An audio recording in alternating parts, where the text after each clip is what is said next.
আজকে আমি তোমাদের সাথে মাত্র 5 মিনিটে বানিয়ে দেখাবো দারুণ একটা রেসিপি।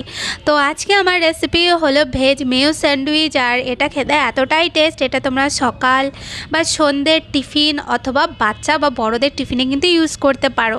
তো প্রথমে আমি এখানে নিয়ে নেব বেশ কিছু সবজি কোচানো। তো এখানে রয়েছে পেঁয়াজ কুচি, টমেটো কুচি, গাজর কুচি, ক্যাপসিকাম কুচি আর লঙ্কা কুচি। এরপর ওর মধ্যে একটু বিট নুন, টমেটো সস আর দিয়ে দেবো বেশ কিছুটা মেয়োনিজ। এরপর ওর মধ্যে দিয়ে দেবো একটু গোলমরিচের গুঁড়ো আর দিয়ে দেবো লেবুর রস। এরপর আমি সব কিছুকে ভালো করে একটু মিশিয়ে নেব। ভালো করে মেশানো হয়ে গেলে এরপর আমি এইদিকে নিয়ে নিচ্ছি ব্রেডটা নিয়ে এরপর ব্রেডের ওপর থেকে যে মিক্সচারটা তৈরি করেছিলাম সেই মিক্সচারটা দিয়ে তারপর আমি ওর ওপরে আরেকটা ব্রেড দিয়ে দেবো। এটা তোমরা এইভাবেও খেতে পারো, আর এটাকে যদি আরও টেস্টি বানাতে হয় তো তার জন্য এখানে তাওয়ার মধ্যে একটু বাটার দিয়ে বাটারটা গললে তারপরে ওর ওপর থেকে দিয়ে দেবো একটু ধনেপাতা কুচি।